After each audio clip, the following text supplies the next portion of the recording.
उठा के बताइए, मांगते हैं कोई? क्या 24 घंटे में कभी मन में ख्याल आता है मौत का? नहीं आता है। जब मौत का ख्याल आने लगे 24 घंटे में एक बार भी, तो आप समझना कि सच का ख्याल आना शुरू हो गया। वरना रास्ते में तो हम लोग चलते हैं, पत्थर में ठोकर लगता है, गिरते हैं, फिर भी संभलते नहीं है। पत्थर बेचारा अपना फर्ज निभा दिया, फिर भी हमको कोई बोझ। जितनी भी घटनाएं हमारे आपके आसपास हो रही हैं, सभी घटना आपको बार बार ख्याल कराने का कोशिश करता है कि इस धरती पर मौत के सिवा कुछ भी सच नहीं है, नहीं है, नहीं। लेकिन उस सच को आंख बंद करके हम लोग इनकार करते जाते हैं। हम थे, हम हैं, हम रहेंगे, रहेंगे, रहेंगे, फलना मरा, हम मरने वाले। इतने सपने में जीते हैं, इतने सपना हमको घेरे हुए हैं, इतने मजबूत सपना में रहते हैं। सपना में जो रहेगा वही दुख भोगेगा, जो सपना से निकलेगा फिर दुख भी उसका दासी। अभी तो दुख के दासी आप हैं। जब सपना टूटेगा, सच का सामना होगा, तो दुख आपका दासी होगा। हम लोग के पास नहीं है तो रुपया पैसा के लिए हम लोग शिव गुरु में जुड़े हैं। जिसके पास है वो काहे ला जुड़ेंगे? मेरे से पूछिएगा तो जो न जुड़ा है वो भी बौरा है, और जो जुड़ा है वो भी बौरा है। इसलिए कि रुपया भगवान नहीं बनाया है, इसलिए रुपया भगवान आपको नहीं देगा। भगवान हवा बनाया है, पानी बनाया है, रोशनी बनाया है, भूमि बनाया है। आप पेड़ को काटते हैं फिर भी वो हवा, आप पानी से प्रेम नहीं करते हैं फिर भी पानी आपकी प्यास, आप सूर्य से प्रेम नहीं करते हैं फिर भी वो आपको रोशनी। यही तो शिव है। जो न दिखता है वो सब कुछ करता है, जो नहीं खरीद सकता है और वह मिल रहा है वही शिव है, वही शिव की सीढ़ी है, वही शिव तक जाने का मार्ग है। आपको ध्यान देगा यह समझने का कि मैं कौन हूं, और यह समझते आपके जीवन में फिर दुख का कोई कारण नहीं रह जाएंगे। आप व्यवस्था भी व्यवस्था लगेगी, गैर भी अपने लगेंगे, लेकिन ध्यान का फूल जीवन में खिले तब तो। यहां तो धन का फूल खिला हुआ है। हाँ, धन चाहिए जीने भर, मरने भर। शिव के बारे में भी कहा गया है कि फक्कड़ है, न घर है, न दूरा है, न कपड़ा है, न कोई व्यवस्था है। उनको भी कहा गया है फक्कड़ धारी, और हम लोग भी हैं फक्कड़, इसलिए हम लोगों का नाता जुड़ गया। थोड़ा एक फकीर रोज प्रार्थना में अपने आराध्य से मांगता था कि थोड़ा थोड़ा हमको दुख देते रहना। दो चार गो चेला साथे था, कहा कि गुरुया पगला गया। हम लोग प्रार्थना में सुख मांगते हैं, अभी प्रार्थना में दुख मांगता है, लगता है इसका माथा उठा गड़बड़।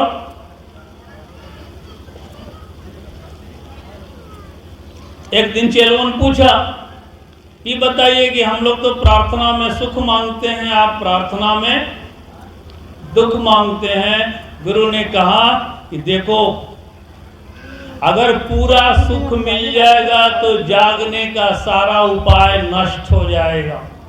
अभी तो तन बोल रहा है जागा जागा महादेव, जब मन बोलने लगे जागा जागा महादेव, फिर दिल बोलने लगे जागा जागा महादेव, ये कब बोलेगा? जब जीवन में थोड़ी थोड़ी अभाव,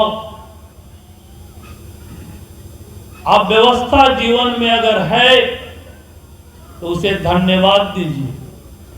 जिसके पास पूरी व्यवस्था है उसके पास सपना में भी भगवान का नाम लेने का फुर्सत, इसलिए तो दिन भर जो जोड़ता है वह बतिया सपना में भी वो जोड़ता और सोचता है। इसलिए कि मैं धनपति नहीं हूं, लेकिन कुछ धनपतियों के बीच में बैठना उठना मेरा रहता है, तो उनकी क्रियाकलाप को बड़ा निकट से मैं देखने और जानने का कोशिश करता हूँ। और मैंने जाना है कि तुम में और हम में एक फर्क है। तुम धन में जीते हो और हम ध्यान में जीते हैं। तुम्हारी मौज अपनी है, मेरी मौज अपनी है। धर्म एक ही है। जानो, जागो, जगाओ, जगाओ, जागना ही धर्म है। मुर्दे तो सभी हैं, सो के सब मरेंगे। कुछ ही लोग जाग के मरे हैं। जो जाग कर मरे हैं उन्हीं को बुद्ध कहते हैं, उन्हीं को महावीर कहते हैं। जिसको आप हरिंद्र कहते हैं इस कालखंड में, उन्होंने जाग कर मरा है, जाग कर शरीर छोड़ा है। हम आप भी उसी गुरु का शिष्य हैं। उसी गुरु को अपना गुरु बनाने के लिए हरिंद्रानंद जी ने हमको आपको रास्ता दिया, और उस रास्ते में भी हम लोग सोए हुए हैं। धन यहीं छूटेंगे, महल यहीं छूटेंगे। अगर इस जीवन के पार कोई आपके साथ जाएगा तो आपका धर्म, आपका कर्म, आपका ध्यान, बाकी सब यहीं रहेगा। लेके जाया नहीं जा सकता। अगर लेके जाया जा सकता तो लोग लेके चले जाते, यहाँ कुछ बचता ही। आप खाली आए हैं, खाली जाएंगे। उसकी इतनी बड़ी निगरानी है, इतनी बड़ी व्यवस्था है कि एक तिनका भी यहाँ से आप लेके नहीं जा सकते हैं। इसलिए कि एक तिनका लेकर भी आप नहीं आए हैं, इसलिए आप लेकर जा नहीं सकते हैं। यहाँ से आपके साथ 3 ही 4 चीजें जा सकता है। आपका कर्म, आपका ध्यान, आपका धर्म क्या होना चाहिए, ये आपको तय करना है। मेरी एक ही धर्म है। मैं तो हर 1-2 महीना पे, 1-2 महीना बनारस रहता हूँ। लोग धक्का मुक्की खा के घूमने जाते हैं। मैं वहाँ रह के भी आज तक गंगे और वहाँ की मंदिर में कभी जाने की कोई प्रयास नहीं किया। कोई बहुत अजीज वैसे लोग चले गए तो उनके मित्रता में चले गए, ऐसे मेरी कोई स्वभाव नहीं है। क्यों स्वभाव नहीं है? आपको कहीं न कहीं किसी एक नाव का सवारी करना चाहिए। 2 नाव का सवारी करने वाला व्यक्ति दुविधा में पड़ता है। शास्त्र बोलता है परमात्मा कण कण में।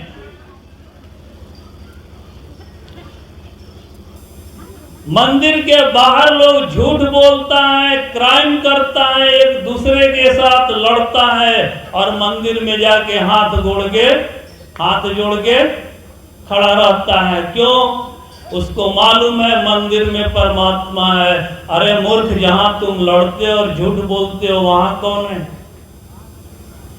तुम एक पत्थर में आरोपित कर लिया है, एक पत्थर में तुम आलेखित कर लिया है कि यहाँ हमारा ईश्वर है। ईश्वर को अपने जैसा बना लिया। काश तुम ईश्वर के जैसा हो जाते।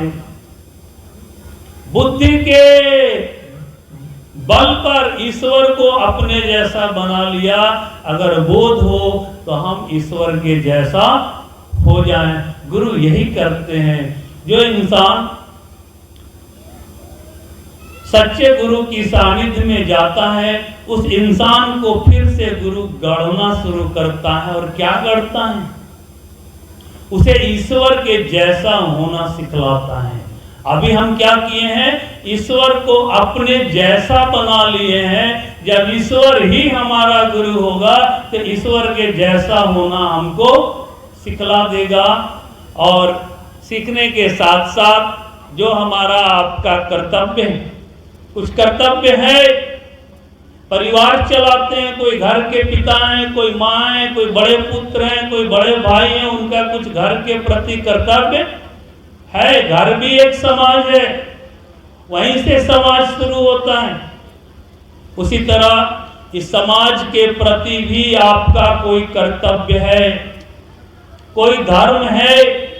हाथ आपको खाने में सहयोग करता है, कान आपको सुनने में सहयोग करता है, जीभ आपको स्वाद लेने में सहयोग करता है, या हवा आपको सहयोग करता है, रोशनी सहयोग करता है, पानी सहयोग करता है। आपका धर्म नहीं है सहयोग करना, आपका भी धर्म बनता है दूसरे को गुरु से जुड़ने में सहयोग करे। जो बांटेंगे वही पाएंगे।